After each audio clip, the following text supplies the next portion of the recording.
Very good morning to all the students. So today's topic is second form of normalization. Okay, हम normalization का second normal form पढ़ने वाले हैं. उसको पढ़ने से पहले मैं एक बार रिवाइज कराना चाहती हूँ कि normalization क्या होता है और normalization के steps क्या क्या हैं और फर्स्ट नॉर्मल फॉर्म पे हमको क्या चीज़ करना था जो सेकंड नॉर्मल फॉर्म पे अपन को करना नहीं पड़ेगा. ओके, तो सबसे पहले और हाँ एक बात और कि ये वीडियो लेक्चर है कंप्यूटर साइंस डिपार्टमेंट में 5th सेमेस्टर के जो बच्चे हैं उनका सब्जेक्ट है डेटाबेस मैनेजमेंट सिस्टम. ये यूनिट 4 नॉर्मलाइजेशन हमारा चल रहा है. ओके, तो नॉर्मलाइजेशन क्या होता है? Normalisation is a process of simplifying the relationship among data elements in a record. ये एक प्रोसेस है जो डेटा बेस को या डेटा एलिमेंट्स को जो रिकॉर्ड में प्रेजेंट रहते हैं उसको सिंप्लीफाई करता है. ये क्या करता है, जो बड़े बड़े रिकॉर्ड से स्ट्रक्चर रहते हैं उसको ऐसा डिज़ाइन करता है जो कि ईजियर हो, सिंपलर हो, मोर प्रोडिक्टेबल हो और इसी कारण वो मैनेज करने में दिक्कत नहीं जाती. The first step towards normalisation is to convert the ER model into tables और रिलेशन. तो पहला स्टेप आपके नॉर्मलाइजेशन का ये है कि आपके पास जो गिवन ER मॉडल है उसको आप क्या करते हैं, टेबल या रिलेशंस में कन्वर्ट करते हैं. नेक्स्ट स्टेप ये है कि आपको एग्जामिन करना रहेगा कि वो पर्टिकुलर टेबल में रिडंडेंसी तो नहीं है. रिडंडेंसी मतलब repetition of same data in a single table. Okay, तो there should be no repetition of data in that and if necessary change the, अपन को थोड़ा अगर ऐसा रहता है तो हमको थोड़ा सा टेबल में चेंजेस करने रहते हैं. Why there is a need of normalisation? Need क्यों है? नीड इसलिए है क्योंकि ये रिडंडेंसी डुप्लीकेशन अवॉइड करता है और it can solve problems related to storage के रिगार्डिंग पे डेटा. ऑब्वियसली आप रिडंडेंसी चेक करेंगे, आप उसको सिंपलर फॉर्म पे बनाएंगे तो आपका स्टोरेज भी कम रहेगा, रिट्रीवल अच्छा हो जाएगा, अपडेशन कर सकते हैं डेटा पे during the process of normalisation. We can also identify dependencies which can cause problem while deleting और अपडेटिंग. तो एक चीज़ ये ज़रूर याद करना कि हम डिपेंडेंसीज़ के कारण कुछ प्रॉब्लम कॉज होते हैं. हम नॉर्मलाइजेशन पे ऐसा है कि हमको कोई चीज़ डिलीट करनी है तो उससे आजू बाजू जितने भी हमारे टपल्स हैं उस पर कोई इफ़ेक्ट पड़ रहा है, नहीं पड़ रहा है, अगर पड़ रहा है तो हम उसको कैसे ओवरकम करें, इन सब चीज़ पे भी नॉर्मलाइजेशन आपको हेल्प करता है. तो during the process of normalisation we can identify dependencies which can cause problem while deleting or updating. Normalization also helps simplify the structure of the tables. Okay, a fully normalized record consists of क्या क्या record consist कर सकता है. fully normalized record जो है primary की जो identify करे अपने एंटिटी को और सेट ऑफ एट्रीब्यूट्स है दैट डिस्क्राइब दैट एंटिटी. एक एंटिटी, कोई भी एक रिलेशन का नाम जिसको हम एंटिटी बोलते हैं, उसमें हमको एक प्राइमरी की रखना है जो आपके पर्टिकुलर एंटिटी को आइडेंटिफाई कर सके और एक एट्रीब्यूट, सेट ऑफ एट्रीब्यूट्स जो आपके पर्टिकुलर एंटिटी का हो, है ना. कंफ्यूजन ना हो इस कारण बता देती हूँ कि सपोज सेल्स हमारा एक एंटिटी है तो हमने उसमें सेल्स आईडी, ओके, ये आप प्राइमरी की बना सकते हो. देन इसमें आप सेल्स पर्सन, रीजन, ओके, ये सारी चीज़ें आपकी क्या हो जाएंगी, एट्रीब्यूट्स. तो ये एक एंटिटी है और ये सब आपके एट्रीब्यूट्स हैं. तो क्या बोल रहा है, प्राइमरी की दैट आइडेंटिफाइज एंटिटी. तो ऐसा प्राइमरी की हमको सेलेक्ट करना है जो एंटिटी को आइडेंटिफाई कर सके और हमारे पास सेट ऑफ एट्रीब्यूट्स रहने चाहिए जो आपके एंटिटी को डिस्क्राइब कर सके. Okay, then normalisation is a process of taking data from a problem and reducing into set of relation while ensuring. क्या क्या इंश्योर करेगा, डेटा इंटीग्रिटी होना चाहिए, सिक्योर होना चाहिए, एलिमिनेटेड डेटा रिडंडेंसी आपका हटाएगा और मिनिमाइज करेगा insertion, deletion and update anomalies को. Steps of normalization क्या है? Normalization can be accomplished and understand in stages, each of which correspond to normal form. A normal form क्या होता है? A normal form is a state of relation that results from applying simple rules regarding functional dependencies to that relation. तो हम जो normalization है कितने steps में करेंगे ये चीज़ देखते हैं. सबसे पहले आपका जो टेबल रहेगा विद मल्टी वैल्यूड एट्रीब्यूट्स, हम 5 फेज पे आपका नॉर्मलाइजेशन होगा 5th नॉर्मल फॉर्म तक का। तो पहला जो नॉर्मल फॉर्म है उसमें हमको मल्टी वैल्यूड एट्रीब्यूट्स को हटाना है। सेकेंड नॉर्मल फॉर्म में आने के लिए that data should be in first normal form, साथ ही साथ उसको पार्शियल डिपेंडेंसीज को भी रिमूव करना पड़ेगा। उसके बाद हम आते हैं थर्ड नॉर्मल फॉर्म में। थर्ड नॉर्मल फॉर्म में आने के लिए आपका डेटा जो टेबल रिकॉर्ड है वो सेकंड नॉर्मल फॉर्म पे होना मैंडेटरी है, साथ में हम उसकी ट्रांजिटिव डिपेंडेंसी को रिमूव करेंगे। और ये जो पार्शियल डिपेंडेंसी, ट्रांजिटिव डिपेंडेंसी, ये सारे टर्म्स मैंने ऑलरेडी आपको बता चुके हैं, आप पुराने वीडियोस देखेंगे तो उसमें समझ में आ जाएगा। देन बॉयकॉट नॉर्मल फॉर्म, ये जो और भी एनोमलीज है उसको हम रिमूव करते हैं, और Boyce Codd normal form. Then fourth normal form, it should be in BCD, हम इसको शॉर्ट में BCNF बोलते हैं। ओके, BCNF नॉर्मल फॉर्म, ये मल्टी वैल्यूड डिपेंडेंसी को रिमूव करने के बाद फोर्थ नॉर्मल फॉर्म, और फिफ्थ में आपकी रिमेनिंग एनोमलीज हैं उसको रिमूव करते हैं। ओके, आपका ये एक क्वेश्चन है कि आपको करना है insertion, deletion and modification anomalies क्या होता है और why we considered bad and illustrate with example. Okay, ये आपका क्वेश्चन है। उसके बाद हम आते हैं first normal form. First normal form क्या बोलता है, a relation should be in first normal form if there is no multi valued attributes, every entity of the relation has at most a single value only.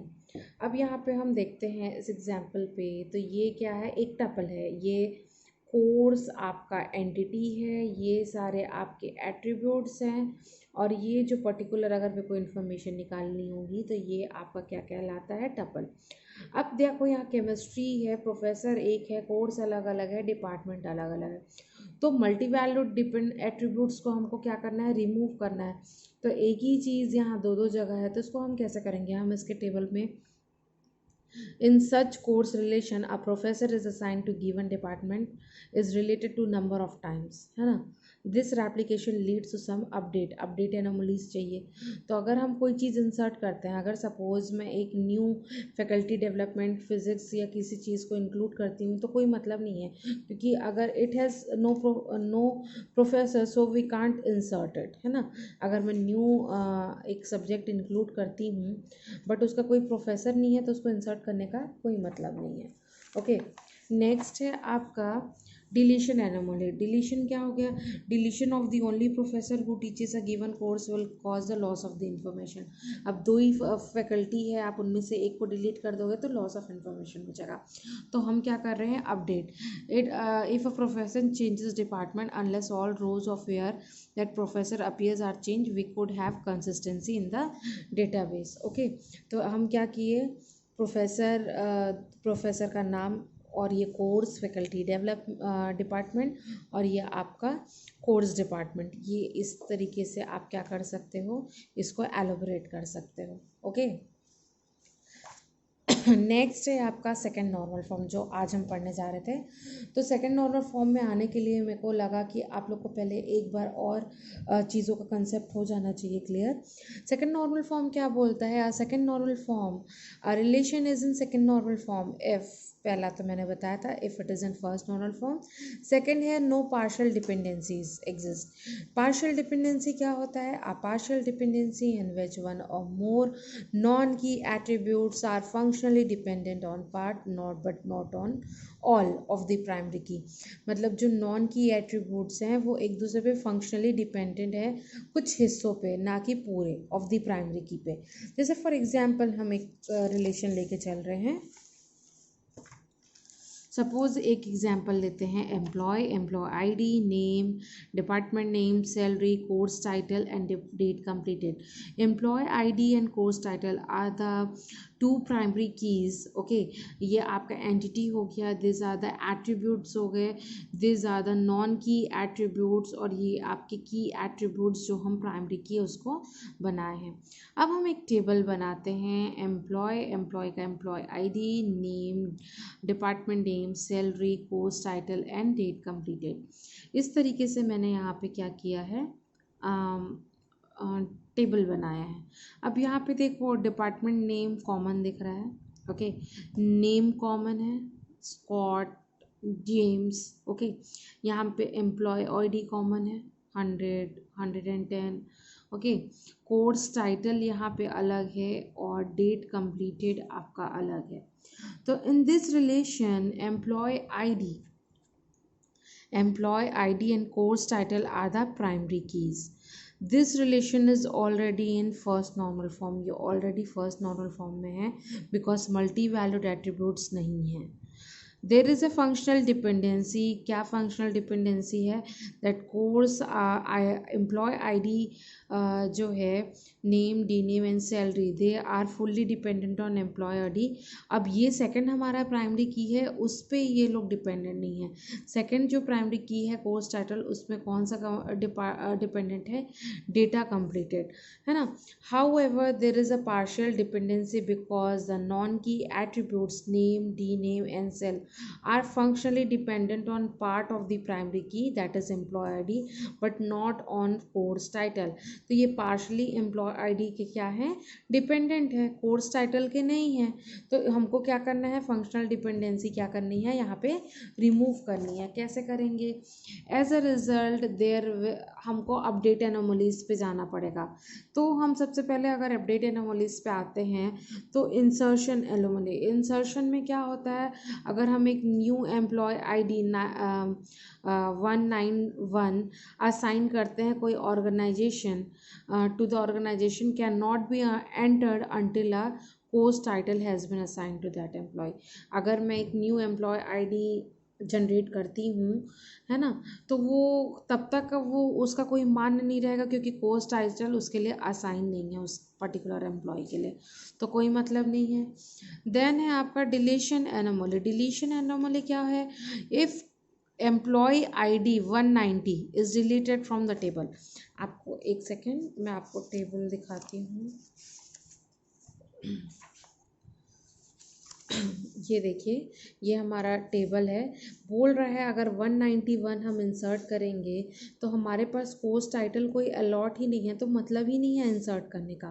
फिर second आपको क्या बोल रहे हैं deletion anomaly में कि हम 190 को अगर डिलीट करते हैं फ्रॉम द टेबल तो we close the information of finance department is assign to 55। हमको ये पूरा क्या करना पड़ेगा? क्लोज करना पड़ेगा। ओके, तो उसमें डेटा लॉस हो जाएगा। then modification anomaly, if we modify the salary of James, अगर हम किसी एक पर्टिकुलर के सैलरी ऑफ जेम्स को मॉडिफाई करते हैं तो there is a conflict with salary of sales department, तो कॉन्फ्लिक्ट हो जाएगा, है ना। क्योंकि यहाँ पे देखो दो जेम्स हैं, सेल्स डिपार्टमेंट में है, और जेम्स का अगर एक का सैलरी इंक्लूड करे तो कोर्स टाइटल आ जाएगा, तो ये क्या डिपेंडेंट हो जाएगा, मतलब कहीं ना कहीं इसके ऊपर डिपेंडेंसी आ जाएगी।